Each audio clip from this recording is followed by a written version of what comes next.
अगर मैं पुराने लेक्चर की बात करूं तो वहां पे मैंने आप लोगों को टाइप्स ऑफ वाइंडिंग के ऊपर जब मैंने लेक्चर लिया था तो उसके अंदर मैंने different types of winding cover करी थी। मैंने आपको वहां पे कंसंट्रेटेड वाइंडिंग, डिस्ट्रीब्यूटेड वाइंडिंग के ऊपर काफी जानकारी दी थी। हमने एक खास बात सीखी थी जब हम डिस्ट्रीब्यूटेड वाइंडिंग को पढ़ रहे थे, तो उसके अंदर हमने सीखा था कि उसका जो ईएमएफ का फॉर्मूला होता है वो 4.44 FT5 KW होता है। ठीक है, यहाँ पे ये जो KW होता है, this one is the winding factor. ठीक है, और वाइंडिंग फैक्टर क्या होता है मैंने आपको बताया था, आने वाले लेक्चर्स के अंदर इसके ऊपर डिस्कस करेंगे, पूरा जानेंगे इसके बारे में। तो आज मेरा नाम प्रांजल है और आज मैं इस लेक्चर के अंदर आपसे बात करने वाला हूं बहुत ही इंपॉर्टेंट टॉपिक, जो कि है वाइंडिंग फैक्टर। यानी कि वाइंडिंग फैक्टर क्या होता है, कैसे हम, किसको हम लोग वाइंडिंग फैक्टर कब हम लोग फेस करना पड़ता है, और क्यों ईएमएफ का जो फॉर्मूला था वहां पे 4.44 FT5 के साथ KW आया था, वहां KW का क्या मीनिंग होता है मैथमेटिकली, कैसे हम लोग इसको थोड़ा सा बताऊंगा इसके बारे में इस लेक्चर के अंदर। सबसे पहले अगर बात की जाए डिस्ट्रीब्यूशन फैक्टर की, तो जरा उसको समझते हैं। फॉर एग्जांपल, अगर हमने कंसंट्रेटेड वाइंडिंग ली हुई है, कंसंट्रेटेड वाइंडिंग मैंने पुराने लेक्चर में आपको बताई थी, मैंने वहां पे बताया था कि खास सी बात क्या होती है कि कंसंट्रेटेड वाइंडिंग के अंदर सारे के सारे कंडक्टर्स जो होते हैं वो एक ही स्लॉट के अंदर, यानी कि मल्टी टर्न कॉइल होती है, और मल्टी टर्न कॉइल को हम लोग क्या दिखा सकते हैं, एक स्लॉट के अंदर। तो ये this one is the 6 turn coil कह सकते हैं, जिसमें 6 टर्न है, और 6 टर्न का मतलब 6 कंडक्टर की तरह वर्क करेगा। तो अगर सारे के सारे कंडक्टर एक ही स्लॉट के अंदर रखे हैं, ठीक इस तरीके से, तो इसको हम लोग कहेंगे कंसंट्रेटेड वाइंडिंग। ठीक है, ये बात समझ में आ गई होगी। तो अगर इस तरीके का कभी भी आपको अरेंजमेंट मिलता है तो दिस वन इज टाइप, ये कौन सा है, इसमें हम लोग इसको हम लोग कहेंगे कंसंट्रेटेड वाइंडिंग की तरीके से मैंने इसको समझाया है। ठीक है, नाउ अब बड़ी इंपॉर्टेंट बात आती है, अगर हम मान के चलें कि एक कंडक्टर के अंदर बनने वाला वोल्टेज E1 है, ठीक है, तो यहाँ 6 कंडक्टर हैं, 1 2 3 4 5 6, तो 6 के 6 अंडर कंडक्टर जो ईएमएफ बनेगा वो E1 E2 E3 ऐसे करके E6 तक बनेगा। ये 6 वोल्टेज इंड्यूस होंगे कब, जब एक ये नॉर्थ पोल जो कि कांस्टेंट कांस्टेंट पोलैरिटी का नॉर्थ पोल है यहाँ पे, और ये जो कांस्टेंट पोलैरिटी का जो नॉर्थ पोल है उसको जब मैं शिफ्ट करूंगा। ठीक है, ठीक है, तो यानी कि अगर मैं बात करता हूं इस पर्टिकुलर प्रोसेस के बारे में, तो जरा इसको देखते हैं। तो फॉर एग्जांपल देखो भाई, ये मैंने क्या लिया, नॉर्थ पोल लिया, इसको मैंने ऑलरेडी आपको बता चुका हूं कि हमारे पास ये इस तरीके का पोल है, पोल शो होता है सिलेंट पोल, मैं रोटर ले रहा हूं यहाँ पे, और ये नॉर्थ पोल है। ठीक है, नॉर्थ पोल क्या है, फिक्स पोलैरिटी का, इसकी पोलैरिटी फिक्स है, यानी कि नॉर्थ ऊपर ही रहेगा हमेशा, प्लस कांस्टेंट फ्लक्स बनाएगा, ये कांस्टेंट फ्लक्स को जनरेट करेगा। ठीक है, अब जरा इस बात को समझते हैं। सबसे पहला पॉइंट यहाँ पे बताया गया है, क्योंकि इन सारे कंडक्टर के अंदर बनने वाला वोल्टेज मैंने बताया E1 से लेकर E6 होगा। नाउ ये पहला पॉइंट जो है ये है मैग्नीट्यूड का पॉइंट। नाउ मैग्नीट्यूड कितना होगा, तो ईएमएफ का जो मैग्नीट्यूड होगा वो इक्वल टू d∅dt होगा। ठीक है, यानी कि फ्लक्स कटिंग, कितना फ्लक्स है और कितना एक्शन, कितनी स्पीड से वो कट हो रहा है। ठीक, तो क्योंकि सारे के सारे कंडक्टर जो है वो तुम्हारे एक स्लॉट के अंदर रखे हैं, और सबके अंदर पास होने वाला यानी कि जो रोटर है उसका फ्लक्स कांस्टेंट है, यानी कि फाई क्या है, ये तुम्हारा एक कांस्टेंट फ्लक्स है, और dy/dt ये क्या होता है, ओमेगा होता है, यानी कि एंगुलर स्पीड की बात कर रहे हैं तो एंगुलर स्पीड भी फिक्स है। यानी कि मान लेता हूं कि जो रोटर है ये एक फिक्स आरपीएम एन आरपीएम से रोटेट कर रहा है। ठीक है, एन आरपीएम से रोटेट कर रहा है, और इसके अंदर से निकलने वाला फिक्स अगर कांस्टेंट है, तो ऐसे केस में क्योंकि सारे कंडक्टर एक जगह रखे हैं और सेम पोलैरिटी का है, नॉर्थ पोल पास हो रहा है, तो सबके अंदर E1 E2 E3 E4 E5 E6 यानी कि सबके अंदर बनने वाला वोल्टेज क्या होगा, सेम हो जाएगा, और उसके मैग्नीट्यूड को मैं क्या देता हूं, E कह देता हूं। ठीक है, यानी कि पहली बात क्लियर हो गई। यानी कि अगर मैग्नीट्यूड की बात करी जाए, कंसंट्रेटेड वाइंडिंग के अंदर जो कंडक्टर्स रखे हैं उनके अंदर इंड्यूस होने वाला ईएमएफ, तो उसका जो मैग्नीट्यूड होगा d∅/dt से होगा। अब क्योंकि फ्लक्स कांस्टेंट है, क्योंकि हमने डीसी सप्लाई ली है, तो फ्लक्स हमारा क्या है, कांस्टेंट हो गया, फ्लक्स कांस्टेंट है, और स्पीड भी कांस्टेंट है, यानी कि फ्लक्स कटिंग एक्शन कितनी देर में हो रहा है ये भी फिक्स है, मतलब dt भी फिक्स है और d∅ फिक्स है। तो सारे के सारे कंडक्टर में इंड्यूस होने वाले ईएमएफ का जो मैग्नीट्यूड होगा वो क्या होगा, सेम होगा, इसीलिए यहाँ पे इक्वल साइन लगाया हुआ है। आई होप समझ में आ गया होगा। तो इक्वल साइन यहाँ जो मैंने यूज करा है, इसका मतलब है कि सारे कंडक्टर में बनने वाला वोल्टेज का मैग्नीट्यूड वो क्या है, बराबर है, उसको ई से लिख दिया। नाउ अब बात आती है फेज की, तो फेज को देख लेते हैं। क्योंकि सारे के सारे कंडक्टर एक ही जगह पे रखे हुए हैं, तो एक ही टाइम पे यानी कि टी टाइम पे सबके अंदर से एक ही समय में फ्लक्स ईएमएफ इंड्यूस होगा, तो इसीलिए सारे के सारे वोल्टेज जो होंगे E1 E2 E3 E4 E5 E6 ये सबके सब क्या होंगे, सेम फेज में होंगे। ठीक है, तो सेम फेज मैंने इसलिए बनाया हुआ इस तरीके से, ये जो मैंने वेक्टर डायग्राम मतलब फेजर डायग्राम बनाया है, तो देखो इन सब के बीच में किसी भी तरीके का फेज डिफरेंस नहीं है। ठीक है, तो इसीलिए दूसरा पॉइंट क्लियर हो गया होगा। दूसरा पॉइंट तुम्हारा फेज का है। ठीक, क्योंकि हम लोग जानते हैं कि जब भी हम लोग क्वांटिटी को कैलकुलेट करने की कोशिश करते हैं कि नेट वोल्टेज कितना होगा, तो वो क्या होता है, फेजर सम होता है ना। फेजर सम के लिए क्या होता है, आपको दोनों चीजें, मैग्नीट्यूड भी चाहिए और फेज भी चाहिए। तो मैग्नीट्यूड समझ में आ गया होगा, इक्वल क्यों होगा, क्योंकि d∅/dt फिक्स है, यानी कि सेम फ्लक्स सेम स्पीड से घूमते हुए रोटर से कट हो रहा है, तो इसलिए सबका मैग्नीट्यूड सेम हो गया। और क्योंकि सारे कंडक्टर एक साथ रखे थे तो इसीलिए सबके सब कंडक्टर जो होंगे वो सेम फेज में आ गए, इसीलिए क्या होंगे, सेम फेज में। तो अगर मैं नेट वोल्टेज की बात करूं, नेट वोल्टेज कंसंट्रेटेड वाइंडिंग में कितना बनेगा, तो भैया वो E1 plus E2 plus E3 plus E4 plus E5 plus E6, क्योंकि सेम फेज है, सेम मैग्नीट्यूड है, तो इसे मैं क्या लिख सकता हूँ, 6E लिख सकता हूँ। ठीक है, 6E मैंने क्यों लिख दिया, क्योंकि दोनों का सेम फेज है, सेम मैग्नीट्यूड है, तो नॉर्मली अलजेब्रिकली ऐड हो जाएंगे। तो ये सब किस में कन्वर्ट हो जाएंगे, E plus E plus E plus E, इस तरीके से 6 बार लिखूंगा तो 6E आ जाएगा। ठीक है, तो ये चीज समझ में आ गई। यानी कि कंसंट्रेटेड वाइंडिंग के अगर हम लोग ईएमएफ निकालते, इंड्यूस्ड ईएमएफ, तो वो 6E निकल के आता 6 कंडक्टर के केस में। ना अगर बात कर लें डिस्ट्रीब्यूटेड वाइंडिंग की, डिस्ट्रीब्यूटेड वाइंडिंग के केस में थोड़ा सा अंतर हो जाता है। सबसे पहले डायग्राम को समझते हैं। तो हमने डिस्ट्रीब्यूटेड वाइंडिंग के अंदर क्या होता है, जो कंसंट्रेटेड वाइंडिंग के अंदर 6 के 6 डायग्राम, 6 के 6 कंडक्टर सेम पॉइंट पे थे, ठीक है, वो यहाँ पे हमने क्या करा है, इन 6 कंडक्टर को डिस्ट्रीब्यूट कर दिया, देखो स्पेस में, यानी कि एक इस पर्टिकुलर स्लॉट में रख दिया, एक इधर इधर इधर इधर, यानी क्या हुआ, अलग अलग 6 अलग अलग स्लॉट के अंदर मैंने 6 कंडक्टर रख दिए। ठीक है, नाउ सबसे पहले हम बात करते हैं मैग्नीट्यूड की। अब देखते हैं मैग्नीट्यूड का क्या होगा। तो क्योंकि नॉर्थ पोल लिया है, नॉर्थ पोल और डीसी सप्लाई दे रहे हैं, तो कांस्टेंट फ्लक्स है, कांस्टेंट फ्लक्स का नॉर्थ पोल है, और कांस्टेंट स्पीड से रोटेट कर रहा है, कांस्टेंट स्पीड से, यानी कि एन कांस्टेंट स्पीड से रोटेट कर रहा है। तो d5/dt ये क्या हो गया, सेम हो गया, कांस्टेंट हो गया, ये इक्वल टू कांस्टेंट हो गया। तो जब ये कांस्टेंट हो गया तो ईएमएफ इंड्यूस होने वाला वोल्टेज भी कांस्टेंट हो गया। तो इसका क्या मतलब हुआ कि E1 E2 E3 E4 E5 E6, यानी कि 6 के कंडक्टर में जो वोल्टेज इंड्यूस होगा वो सब का सब बराबर होगा। यानी क्या होगा, पहला पॉइंट क्लियर हो गया होगा, ये बिल्कुल सेम है जैसा कि आपने कंसंट्रेटेड वाइंडिंग के अंदर देखा था। जैसे कंसंट्रेटेड में था बिल्कुल उसी तरीके से 6 कंडक्टर में जो ईएमएफ इंड्यूस होगा फ्लक्स कटिंग एक्शन से, वो क्या होगा, सेम होगा। क्यों, क्योंकि सेम नॉर्थ पोल और सेम स्पीड से पास हो रहा है 6 कंडक्टर से, तो मैग्नीट्यूड फिक्स हो गया, यानी कि सेम मैग्नीट्यूड। ठीक है, तो ये सिमिलैरिटी हो गई। यानी कि अगर बात करी जाए डिस्ट्रीब्यूटेड वाइंडिंग और कंसंट्रेटेड वाइंडिंग की, तो सिमिलैरिटी क्या है, बनने वाला मैग्नीट्यूड, यानी कि पर कंडक्टर में जो इंड्यूस होने वाला ईएमएफ होगा वो सेम होगा।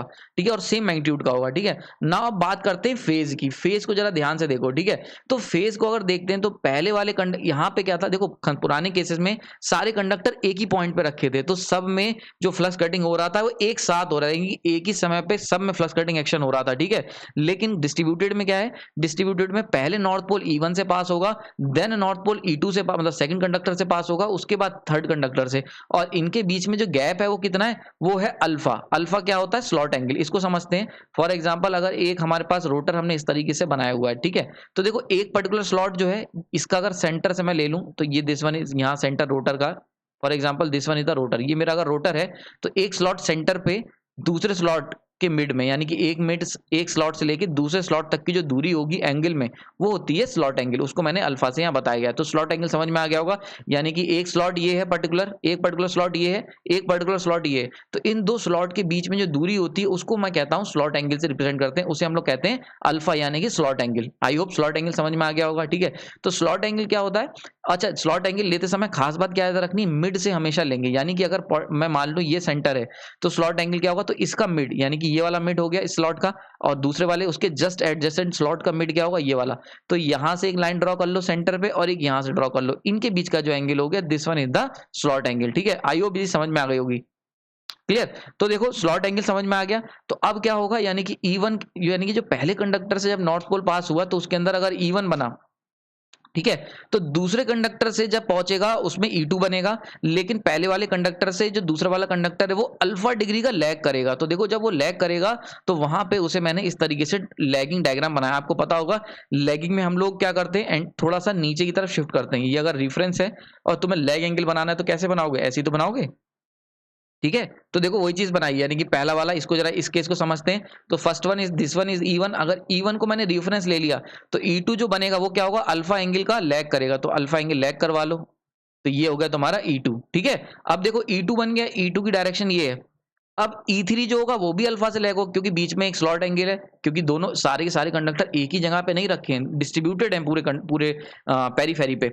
तो इसी तरीके से क्या होगा, E2 से E3 क्या होगा, अल्फा डिग्री। भाई यहां से यहां तक की दूरी कितनी, अल्फा, यहां से यहां तक की दूरी कितनी, अल्फा। तो E1 से E2 रोटर पहुंचने में कितना टाइम लेगा, अल्फा टाइम लेगा, तो इसीलिए E2 जो होगा वो लैग करेगा अल्फा से। E2 से E3 रोटर पहुंचने में कितना टाइम लेगा, अल्फा, तो E2 से E3 क्या होगा, अल्फा लैग करेगा। तो अगर ये रेफरेंस ले लो तो यहां से ये हो गया तुम्हारा E3 and this one is alpha. ठीक है, बात समझ में आ गई। अब E3 से E4 का जरा देखो, ये कितना है, ये भी अल्फा पे है, तो यानी कि E3 से E4 कितना लैग करेगा, E3 से E4 पहुंचने में अल्फा एंगल का टाइम लगेगा, तो ये आ गया अल्फा। ठीक है। तो देखो E4 जो बनेगा वो अल्फा डिग्री के बाद बनेगा E3 के, यानी कि अगर हम बात करें E1 बना, E2 जो बनेगा वो अल्फा एंगल बाद बनेगा, अल्फा एंगल का लैग होगा उसमें, ठीक है। E3 की बात कर लें तो E3 में भी अल्फा एंगल का लैग होगा एज कंपेयर टू E2, ठीक है।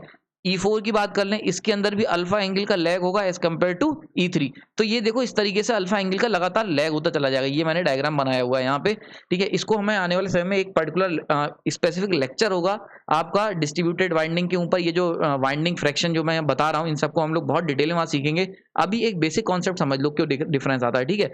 नाउ अब अगर मैं यहाँ पे वोल्टेज को एडअप करता हूँ तो ऐसे केस में जो वोल्टेज एडअप होगा, जो डिस्ट्रीब्यूटेड वाइंडिंग का जो नेट वोल्टेज निकलेगा वो E1 plus E2 plus E3 plus E4 plus E5 plus E6, लेकिन ये 6E के बराबर नहीं होगा बल्कि उससे कम होगा, ठीक है। रीजन क्या है? रीजन है कि यहाँ पे एक फेज डिफरेंस का आ जाएगा पॉइंट, यानी कि सारे के सारे मैग्नीट्यूड तो बराबर हैं सबके, लेकिन सब एक फेज में नहीं है। तो ऐसे में जब आप जोड़ने चलते, फॉर एग्जांपल अगर ये 5 है और ये भी 5, अगर हम दो 5 सेम फेज को जोड़ेंगे तो आंसर मिलेगा 10। लेकिन अगर हम एक को 5 है और दूसरा अगर हम मान लेते हैं सर्टेन लैग कर रहा है 30 डिग्री से 5 को, तो जब इन दोनों को जोड़ोगे तो तुम्हें क्या मिलेगा?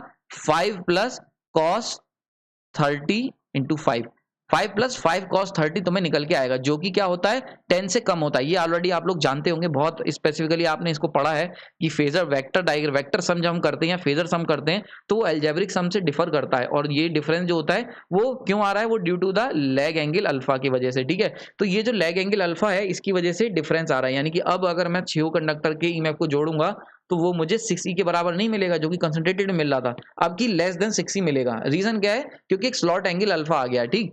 तो इसीलिए क्या हुआ, यानी कि अगर मैं कंक्लूजन निकालूं तो कंक्लूजन ये निकला कि जो नेट वैल्यू होगी डिस्ट्रीब्यूटेड वाइंडिंग के वोल्टेज की वो लेस देन होगी 6E, ठीक है। यानी कि जो नेट वैल्यू होगी डिस्ट्रीब्यूटेड वाइंडिंग की वो लेस देन होगी EMF induced in net value of concentrated winding, ठीक है। यानी कि जो कंसंट्रेटेड वाइंडिंग, यानी कि अगर मैंने सारे कंडक्टर एक साथ स्लॉट में रखे हैं, उसके अंदर जो नेट वैल्यू वोल्टेज मिलेगी ई नेट, ये क्या होगा? और अगर वहीं पे मैंने कंडक्टर को डिस्ट्रीब्यूट कर दिया है तो यहाँ से जो वोल्टेज मिलेगा सम करके, वेक्टर सम करके, फेजर सम करके, वो मिलेगा मुझे ई नेट 1 और ई नेट 2। तो ई नेट 2 ज्यादा होगा as compare to the E net 1, क्योंकि डिस्ट्रीब्यूट करा है और एक एंगल अल्फा आ गया, ठीक है। तो ये जो डिफरेंस होता है, यानी कि डिस्ट्रीब्यूटेड वाइंडिंग के अंदर नेट वोल्टेज जो मुझे मिलेगा और जो कंसंट्रेटेड वाइंडिंग में, इनके बीच का जो डिफरेंस होता है, इसको हम लोग डिनोट करते हैं KD से, जो कि होता है डिस्ट्रीब्यूशन फैक्टर, ठीक है। यानी कि वाइंडिंग के डिस्ट्रीब्यूट होने की वजह से जो वोल्टेज में कमी आती है उसको हम लोग कहते हैं, उसको हम लोग मैथमेटिकली काउंट करते हैं वोल्टेज में KD के टर्म में, यानी कि डिस्ट्रीब्यूशन फैक्टर के टर्म में। आई होप कॉन्सेप्ट समझ में आ गया होगा, ठीक है। तो यानी कि अगर आपने वाइंडिंग को फैला दिया है तो उसकी वजह से जो नेट वोल्टेज कम मिल रहा है, वो जो इफेक्ट है उसको हम लोग डिस्ट्रीब्यूशन फैक्टर से आने वाले समय में स्टडी करेंगे, ठीक है। ठीक। तो अगर कहीं पे भी किसी भी मशीन के अंदर अगर उन्होंने अपनी वाइंडिंग जो है वो पूरी सरफेस पे फैला रखी है, तो जो नेट वोल्टेज कम मिल रहा है तो कितना कम मिलेगा? तो KD टाइम्स कम मिलेगा as compare to the concentrated winding, ठीक। नाउ अब बात कर लेते हैं पिच फैक्टर की, इसको जरा समझते हैं। तो अगर हम 3 केस को लेके चलते हैं, बहुत इंपॉर्टेंट, एक एक करके समझेंगे। सबसे पहले मैं बात करता हूँ फुल पिच की, ठीक है। अगर फुल पिच की बात करते हैं हम लोग तो फुल पिच कब कहेंगे? यानी कि अगर मेरे पास एक कॉइल है, आपको मैंने बताया था डीसी मशीन जब पढ़ाई थी तो कॉइल इस तरीके से होती है, यानी कि एक पर्टिकुलर कंडक्टर ये वर्क करता है और एक कंडक्टर ये करता है। This one is the coil side, ये कॉइल साइड होती है, कॉइल साइड 2 हो गई, and this one is coil side 1। तो एक कॉइल साइड ये हो गई और एक कॉइल साइड ये हो गई। तो एक कॉइल के अंदर 2 कॉइल साइड होती हैं और 2 कंडक्टर होते हैं अगर सिंगल टर्न है। अगर मल्टी टर्न होगी तो उतने ही कंडक्टर बढ़ जाएंगे। खैर, तो अगर मान के चलते मैंने एक कॉइल यहाँ पे रखी, ठीक, इस तरीके से। नाउ अगर उस कॉइल का एक कॉइल साइड जो है वो नॉर्थ के एकदम सामने है, दूसरा कॉइल साइड जो है वो साउथ के एकदम सामने है, तो ऐसा कभी भी अगर कॉइल को आप प्लेस करते हो जिसके दोनों सिरे जो हैं वो जस्ट एग्जैक्ट अपोजिट हैं फ्लक्स के टर्म्स में, इलेक्ट्रिकली एक दूसरे के अपोजिट हैं, तो ऐसी कॉइल जो होती है उसे हम कहते हैं फुल पिच कॉइल, ठीक है। यानी कि एक सिरा नॉर्थ पे और दूसरा सिरा साउथ के सामने, यानी कि जस्ट मैग्नेटिकली रिवर्स पोलैरिटी का फ्लक्स होता है वहां पे, एग्जैक्टली रिवर्स। तो ऐसे को हम कहेंगे फुल पिच।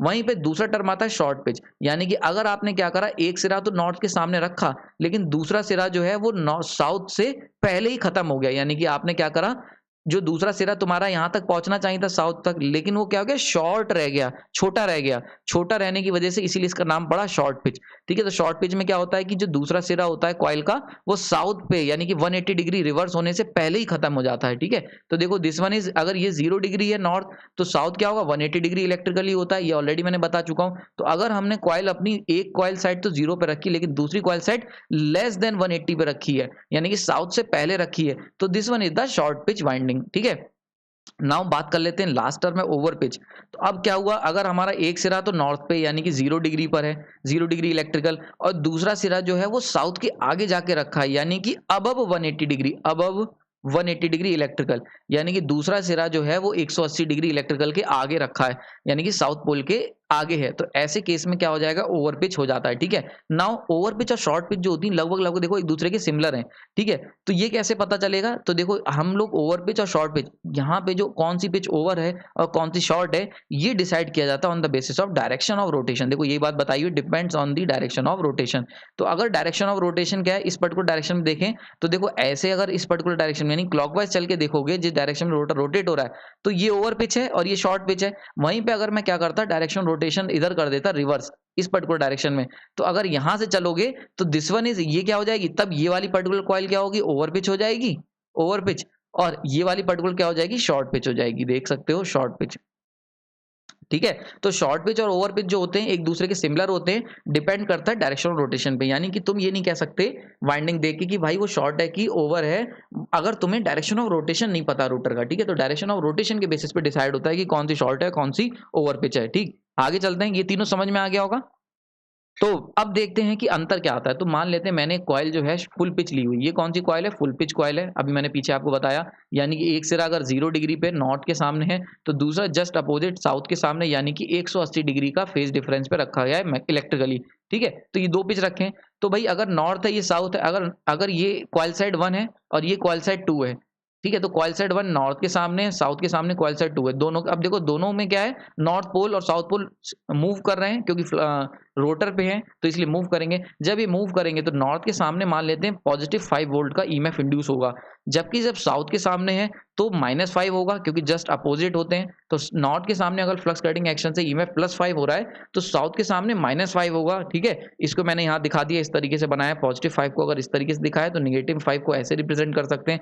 तो अगर मैं कॉइल साइड का पोटेंशियल डिफरेंस निकालूं, यानी कि दोनों कॉइल पूरी कॉइल का अगर नेट पोटेंशियल निकालूं, तो नेट पोटेंशियल डिफरेंस कितना निकल के आएगा, 10 वोल्ट का पोटेंशियल डिफरेंस निकल के आएगा। यानी कि अगर मैंने फुल पिच कॉइल ली है तो वो कितना वोल्टेज दिखाएगी, वो 10 वोल्ट तुम्हें आउटपुट में बना के दे रही होगी। यानी नेट पोटेंशियल कितना मिल रहा होगा, फुल पिच में 10 वोल्ट मिल रहा होगा।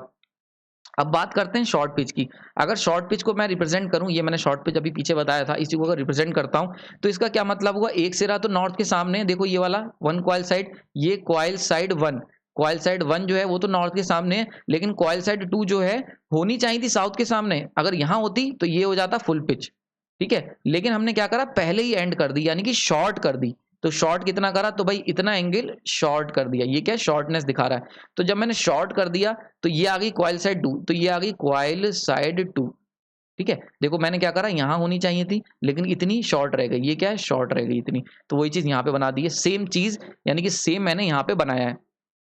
ठीक है, तो देखो अगर मैंने कॉइल को शॉर्ट कर दिया थोड़ा सा, तो यहाँ पे आ जाएगी। अब ऐसे केस में अगर ईएमएफ इंड्यूस की बात करें, तो ये वाली जो कॉइल साइड 1 है वो नॉर्थ के एग्जैक्ट सामने है, तो मैक्सिमम फ्लक्स कटिंग एक्शन होगा एक पर्टिकुलर इंस्टेंट पे, तो यहाँ पे क्या आएगा, +5 वोल्ट आ जाएगा। ठीक है, लेकिन अगर इस पर्टिकुलर बात करी जाए तो जिस इंस्टेंट पे यहाँ पे +5 आएगा, उसी पर्टिकुलर इंस्टेंट पे देखो, ध्यान रखना, एक समय आएगा जब यहाँ से भी नॉर्थ और साउथ पास होंगे। ऐसा नहीं है कि कॉइल साइड 2 से कभी साउथ पास ही नहीं होगा, नॉर्थ पास नहीं होगा। बात हो रही है पर्टिकुलर इंस्टेंट की। तो जिस इंस्टेंट पे कॉइल साइड 1 में नॉर्थ पोल पूरा का पूरा पास हो रहा होगा, मैक्सिमम फ्लक्स कटिंग एक्शन हो रहा होगा, मैक्सिमम फ्लक्स कटिंग एक्शन, वहीं पे कॉइल साइड 2 की बात करोगे तो थोड़ा बहुत फ्लक्स पहुंच रहा होगा। साउथ के अगर सामने होती तो मैक्सिमम फ्लक्स आ रहा होता, अब साउथ से क्योंकि पीछे है तो थोड़ा सा ही फ्लक्स पहुंच रहा होगा, यानी कि small flux cutting action, small flux cutting action. तो एक पर्टिकुलर इंस्टेंट पे, यानी कि एट पर्टिकुलर इंस्टेंट, एक पर्टिकुलर इंस्टेंट की अगर बात करोगे, तो जिस समय नॉर्थ के सामने जो कॉइल साइड 1 है उसमें मैक्सिमम फ्लक्स कटिंग एक्शन हो रहा होगा, वहीं पे जो कॉइल साइड 2 है उस पे क्या होगा, स्मॉल फ्लक्स कटिंग एक्शन हो रहा होगा। तो अगर मैक्सिमम फ्लक्स कटिंग एक्शन हो रहा था तो +5, ठीक है, और यहाँ पे अगर मैक्सिमम फ्लक्स कटिंग एक्शन हो रहा है तो मैंने आपको याद हो पूछे बताया था -5 आ रहा था। अब स्मॉल फ्लक्स कटिंग एक्शन हो रहा है तो कितना आएगा, -3 वोल्ट आएगा। आई होप ये समझ में आ गई होगी, इसमें कोई डाउट नहीं होना चाहिए, ठीक है। क्यों? क्योंकि भाई देखो, जब तुमने अगर यहाँ पे फुल पिच होती तो मैक्सिमम फ्लक्स कटिंग एक्शन होता तो -5 आता। क्योंकि थोड़ा पीछे रह गए हो तो यहाँ पे क्या होगा, थोड़ा सा फ्लक्स साउथ का पहुंच रहा होगा तो थोड़ा सा ही वोल्टेज बनेगा, तो थोड़ा सा वोल्टेज मतलब -3, ठीक है। तो अब अगर मैं शॉर्ट पिच कॉइल ले ली है तो शॉर्ट पिच कॉइल को अगर मैं देखता हूं तो ऐसे केस में जो मुझे दोनों कॉइल साइड के बीच में जो पोटेंशियल डिफरेंस मिलेगा, यानी कि कॉइल साइड 1 और कॉइल साइड 2 के बीच में जो नेट पोटेंशियल मिलेगा वो कितना मिलेगा, 8 वोल्ट मिलेगा, ठीक है। यानी कि 8 वोल्ट का पोटेंशियल डिफरेंस मिलेगा दोनों कॉइल साइड के बीच में। नाउ अगर हम कंपेयर करते हैं तो देखो, दोनों को कंपेयर अगर करोगे तो ये हो गई तुम्हारी फुल पिच को अगर कंपेयर करता हूं शॉर्ट पिच से, ये हो गई तुम्हारी शॉर्ट पिच। तो देखो, शॉर्ट पिच और फुल पिच को अगर कंपेयर करोगे तो पहले वाले फुल पिच के केस में मुझे क्या मिल रहा है, 10 वोल्ट मिल रहा है, और इसमें कितना मिल रहा है, 8 वोल्ट मिल रहा है। तो ये जो डिफरेंस होता है, यानी कि फुल पिच के अंदर बनने वाले वोल्टेज डिफरेंस, वोल्टेज मिलने वाले पोटेंशियल ई, ठीक है, ई एफ, और ई शॉर्ट पिच के अंदर जो बनने वाला वोल्टेज है, इनके बीच का जो डिफरेंस होता है उसे हम रिप्रेजेंट करते हैं केपी से, और इसको नाम दिया जाता है पिच फैक्टर, ठीक है। तो ये क्या होता है, ये पिच फैक्टर क्या होता है, ये बताता है कि कितना डिफरेंस होगा अगर हम फुल पिच कॉइल लेते उसके अंदर बनने वाले वोल्टेज में, और शॉर्ट पिच जो हमने ली उसके अंदर बनने वाले वोल्टेज में। तो ये जो डिफरेंस है इसे हम लोग रिप्रेजेंट करते हैं पिच फैक्टर से।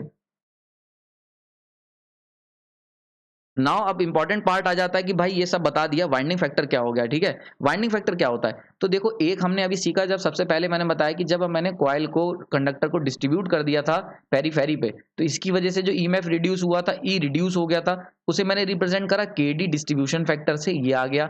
उसके बाद मैंने आपको बताया कि अगर हमने कॉइल को नॉर्थ और साउथ के सामने रखा है तो ये फुल पिच हो गई, लेकिन अगर मैंने क्या करा, नॉर्थ के साउथ के सामने ना रख के आगे पीछे कर दिया तो ये हो गई शॉर्ट पिच या फिर ओवर पिच। तो इनकी वजह से जो इफेक्ट आता है शॉर्ट पिच, ये हो गई शॉर्ट पिच, ठीक है। तो शॉर्ट पिच करने की वजह से जो वोल्टेज में रिडक्शन आएगा, वो वोल्टेज जो नेट पोटेंशियल डिफरेंस में जो रिडक्शन आएगा कॉइल के, वो मैंने रिप्रेजेंट करा पिच फैक्टर से केपी।